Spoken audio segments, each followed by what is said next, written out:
Salam jumpa para pencinta tanaman. Apa kabar semuanya? Semoga kita selalu diberikan kesehatan dalam masa pandemi ini. Perkenalkan, saya Nia dari tim dokter tanaman. Hari ini kita akan ngobrol santai dengan Dr. Budi Cahyono, seorang praktisi di bidang kesehatan tanaman yang akhir-akhir ini sering terdengar mendengungkan pentingnya memelihara dan menjaga kesehatan tanaman, sebagaimana kita menjaga kesehatan manusia dan hewan. Melalui channel YouTube Dokter Tanaman, beliau ingin memperkenalkan profesi dokter tanaman ke halayak ramai. Baiklah, sebelum kita membahas pentingnya peran dokter tanaman, mari kita memperdengarkan kisah perjalanan karir dan pendidikan beliau. Yang saat ini beliau menjabat sebagai R&D Head Sinarmas Forestry. Apa kabar Pak Budi? Alhamdulillah, baik sekali, sehat. Ya. Bisa Bapak ceritakan perjalanan pendidikan Bapak sehingga mendapat gelar dokter? Ya, terima kasih banyaknya. Saya dari TK sampai SMA itu di kota Jombang, Jawa Timur. Selesai SMA tahun 75. Kemudian saya melamar ya ke Institut Pertanian Bogor, juga ke Fakultas Kehutanan UGM dan kedokteran UNER. Semuanya diterima. Tapi saya memilih Fakultas Pertanian IPB karena cepat ya, 5 tahun pada waktu itu selesai, 4 tahun ya. Nah, setelah lulus dari IPB tahun 80, saya mendapat kesempatan melanjutkan studi di Tokyo University of Agriculture di Jepang, mendapatkan Master of Agriculture tahun 87 dengan beasiswa Indonesia Petroleum Foundation atau INPEX. Kemudian tahun berikutnya 88 sampai 91 melanjutkan bidang sangsama plant pathology di Tokyo University Agriculture dengan beasiswa dari Asian Development Bank atau ADB melalui proyek PHT tanaman perkebunan. Alhamdulillah tahun 91 saya selesai dan kembali ke Indonesia. Bapak pernah menjadi dosen bahkan wakil dekan di IPB. Apa yang menjadi pertimbangan Bapak untuk memutuskan pensiun dini dan beralih menjadi praktisi? Ya, itu satu keputusan yang cukup berat juga. Pada waktu itu saya mendapat tantangan lah dari satu industri, hutan tanaman industri, untuk membangun R&D di suatu perusahaan hutan tanaman industri yang mensuplai pulp and paper. Nah, memang harus konsentrasi penuh di situ, tidak bisa sambilan. Permintaannya memang demikian, harus 100% mencurahkan perhatian di sana. Dan kebetulan saya memang punya keinginan pada waktu itu tidak hanya mempelajari teori mengenai ilmu penyakit tumbuhan, tapi juga bagaimana mempraktekkannya. Nah, ini ada kesempatan yang baik untuk menjadi praktisi di satu institusi industri ya. Nah, itulah saya memutuskan untuk pensiun, apalagi ada kesempatan untuk penelitian dengan pendanaan yang kontinu sehingga kita bisa memberikan kontribusi yang lebih jelas dan praktis. Bolehkah Bapak ceritakan perjalanan karir setelah pensiun hingga sampai pada posisi sekarang? Cukup panjang ya ceritanya. Tapi ya setelah pensiun saya langsung di perusahaan itu sebagai kepala untuk program kesehatan tanaman di Research and Development. Tentu bidang proteksi tanaman ini kan meneliti tentang hama dan penyakit. Bagaimana kita mencegah masalah hama penyakit tidak merugikan perkebunan kita, dan tentu juga cara untuk mengendalikannya yang ekonomis, praktis, dan tentu juga berwawasan lingkungan. Nah, setelah selesai menjalankan tugas di perusahaan yang Rio Andalan Pulp Paper itu, saya pensiun dari swasta ya, swasta di perusahaan itu tahun 2012 dan sempat sebagai trainer untuk bidang yang sama. Nah, kemudian tahun 2012 mendapat kesempatan untuk membantu R&D-nya Sinarmas Forestry di Perawang ya. Nah, sejak itulah kemudian saya menjadi program leader untuk program plant protection atau pengendalian hama penyakit sampai tahun 2019. Kemudian tahun ini dipercaya sebagai R&D Head. Jadi tidak hanya membawai plant protection, tetapi juga bidang tree improvement, silviculture, dan lain-lain yang intinya untuk meningkatkan produktivitas tanaman HTI kita. Kembali ke profesi dokter tanaman nih Pak, kenapa profesi ini sangat diperlukan? Ya, tanaman ya, kan makhluk hidup. Sebagaimana makhluk hidup yang lain, tanaman juga mempunyai penyakit juga, sebagaimana hewan dan manusia. Dan masalah penyakit pada tanaman ini pernah menimbulkan bencana kelaparan yang luar biasa di Irlandia ya, itu abad 18, sampai menimbulkan banyak kematian dan bahkan migrasi besar-besaran dari Eropa khususnya Irlandia ke Amerika Utara. Itu ditentang karena gagal panen beberapa tahun. Tapi kemudian juga kita pernah ada sejarah kerusakan yang besar pada kopi Arabica terutama yang rentan oleh penyakit karat. Nah, karena waktu itu belum diketahui cara pengendaliannya, ya hanya ditebang diganti dengan teh. Nah, ini mempengaruhi perdagangan dunia mengenai kopi dan juga banyak masalah lain termasuk di padi di Indonesia. Banyak masalah penyakit maupun hama yang menimbulkan kerugian yang sangat besar sehingga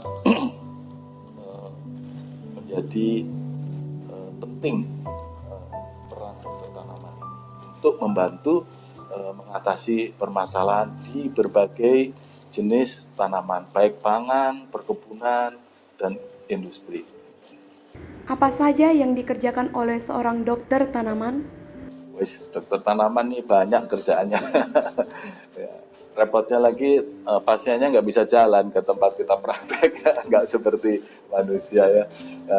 Nah tentu dokter tanaman nih kalau sampel tanamannya nggak datang ya dokter tanaman ini datang ke perkebunannya untuk melakukan diagnosa apa yang menyebabkan masalah penyakit ini dan juga faktor-faktor lingkungan apa yang mendukung perkembangan suatu penyakit ini. Nah, kalau sudah diketahui apa penyebabnya dan faktor yang mempengaruhi, dokter tanaman ini memilih dan merekomendasikan cara-cara pengendalian apa yang efektif, ekonomis, dan berwawasan lingkungan untuk mengatasi masalah penyakit itu. Itu sebagian saja tugas dari dokter tanaman. Untuk menjadi dokter tanaman nih Pak, bidang ilmu apa saja yang perlu dipelajari? Wah, ini memang cukup banyak ternyata ilmu seorang dokter tanaman agar bisa benar-benar memberikan rekomendasi yang efektif ya. Tentu dia harus punya ilmu-ilmu dasar ya, di samping ilmu-ilmu terapan. Ilmu dasar seperti fisika, kimia, matematika, biologi itu menjadi sangat penting. Ilmu-ilmu terapan tentu yang sifatnya umum dan sifatnya spesifik ya. Sifatnya yang umum misalnya ilmu tentang agronomi ya, terus kemudian ilmu tanah, bahkan juga tentang iklim. Dia harus tahu karena ini mempengaruhi perkembangan penyakit tanaman. Nah, tentang spesifik tentu tentang patogennya itu atau penyebab penyakit, baik apakah itu tentang bakteri, dari bakteriologi, tentang jamur mikologi, tentang virus virologi, tentang hama serangga entomologi, dan banyak bidang-bidang ilmu yang terkait dengan penyebab penyakit tanaman. Di samping ilmu tentang tanamannya itu sendiri, jadi ya fisiologi tanaman menjadi sangat penting. Itu beberapa contoh saja ilmu-ilmu yang diperlukan untuk bisa menjadi dokter tanaman. Dan tak kalah pentingnya pemahaman tentang peraturan juga. Peraturan tentang misalnya peraturan tentang pestisida, kan ada pestisida itu kan ada yang legal atau tidak legal. Tentu kita menggunakan pestisida yang legal yang diizinkan oleh pemerintah. Saat ini di Indonesia, profesi dokter tanaman dibutuhkan pada pekerjaan apa saja? Wah, profesinya ini memang sangat dibutuhkan dibutuhkan ya, baik di pemerintahan maupun swasta ya, baik itu di bidang pendidikan seperti di Fakultas Pertanian, tentu seorang dokter tanaman, ahli penyakit tanaman itu diperlukan sebagai pengajar ataupun teknisi ya. Kemudian di Balai Penelitian Pertanian, baik itu punya pemerintah maupun punya swasta, itu dokter tanaman juga sangat diperlukan. Dan tentu sebagai praktisi, dia juga bisa praktisi di perusahaan maupun praktisi untuk usaha dia sebagai entrepreneur di bidang pertanian. Kemampuan untuk mengetahui permasalahan penyakit itu sangat membantu di dalam menjaga potensi produksi tanaman yang diusahakan. Apakah sudah ada perhimpunan yang terkait dengan profesi ini? Profesi yang sudah lama sebenarnya ya, seperti di Indonesia, contohnya ada Perhimpunan Fitopatologi Indonesia yang baru saja merayakan ulang tahun yang ke-50. Jadi ini udah 50 tahun yang lalu ya didirikan Perhimpunan Fitopatologi Indonesia. Tentu kalau ilmunya sendiri sudah lama ya, sejak zaman Belanda banyak peneliti Belanda yang mengembangkan dan meneliti masalah penyakit tanaman. Nah, kemudian terkait dengan hama, itu terutama adalah Perhimpunan Entomologi Indonesia. Ini yang mempelajari tentang serangga secara umum maupun serangga yang menjadi masalah pada tanaman. Dan tentu juga ada perhimpunan seperti mikrobiologi di level nasional maupun internasional, seperti American Phytopathology Society (APS) itu juga sangat penting sebagai benchmarking para pengelola perhimpunan profesi di Indonesia, khususnya profesi dokter tanaman. Ya. Apa nasihat Bapak bagi adik-adik mahasiswa untuk memotivasi mereka yang sedang kuliah di bidang pertanian secara umum? Nasihatnya banyak ya, tapi mungkin hanya beberapa yang saya sampaikan secara singkat. Tentu sebagai mahasiswa kan belajar ya, belajar yang keras, tapi tidak cukup keras saja, tapi juga belajar cerdas.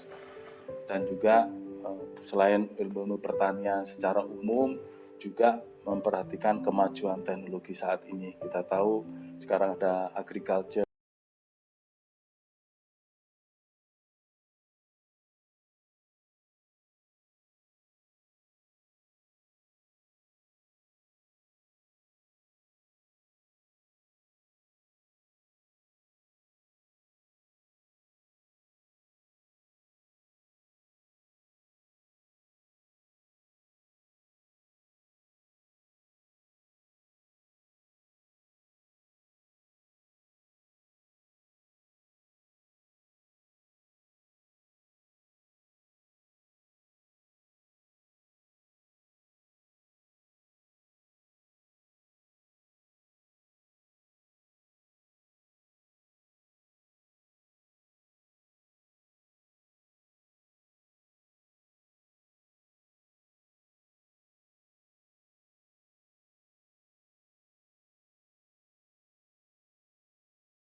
di perusahaan, alhamdulillah juga Presidential Award atas prestasi di perusahaan juga pernah saya dapatkan. Dari ya masih banyak lagi yang lain tapi kepanjangan nanti. Bagaimana rencana Bapak untuk mempopulerkan profesi dokter tanaman? Ya ini penting ya, karena dokter tanaman kan belum populer ya saat ini, tidak sepopuler dokter manusia dan juga dokter hewan. Bahkan dokter manusia dan dokter hewan kan suatu profesi yang diakui pemerintah dan ada pendidikan keprofesiannya. Sementara dokter tanaman ini belum. Padahal tanaman kan diciptakan Tuhan itu lebih dulu ya dibanding hewan dan manusia. Dan begitu banyak ragam tanaman. Kalau kita nggak tanam tumbuh ya, tapi kalau sudah kita usahakan menjadi tanaman itu banyak sekali masalah penyakitnya, sehingga memerlukan dokter tanaman juga. Nah, untuk mempopulerkan ya kita mulailah dari organisasi profesi dan juga melalui channel YouTube kita Dokter Tanaman Budi Cahyono, itu kita harapkan bisa mempopulerkan profesi ini. Suatu saat akan diakui oleh pemerintah menjadi suatu profesi dan ada ujian profesi bagi misalnya peserta program agrotek atau program studi hama penyakit tumbuhan atau disebut juga proteksi tanaman atau perlindungan tanaman, apapun namanya yang menyangkut bidang atau profesi dokter tanaman suatu saat akan mendapat pengakuan dari pemerintah dan masyarakat. Baiklah, demikianlah ngobrol santai hari ini bersama Dr. Budi Cahyono. Semoga bermanfaat, menginspirasi kita semua. Jangan lupa like, komen, dan subscribe channel Dokter Tanaman Budi Cahyono. Sebagai penutup kita Pak, kita akan mengucapkan semboyan atau moto kita, yaitu Tanaman sehat, Indonesia kuat.